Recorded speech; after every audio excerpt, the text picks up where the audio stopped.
ते उरा वागा वतना ते चन जख्मी ना एक दूए नू अजमाइए। ओए गलती इंसान तू हो बांदी ए ना मुल्क नू रोज सुनाइए। तेथों माफियां मंगदियां माफ चा कर ना अपनी रूह तरसाइए। ओए मन मिन्नत तां पिछलियां भुल भल के आ रल के ईद मनाइए।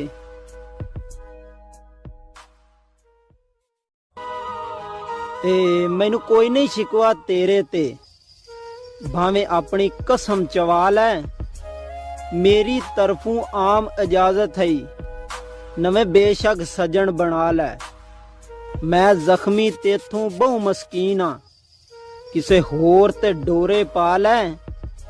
मेथों जेड़े ढेर अगेरे नी उन्हां नाल तू ईद मना लै।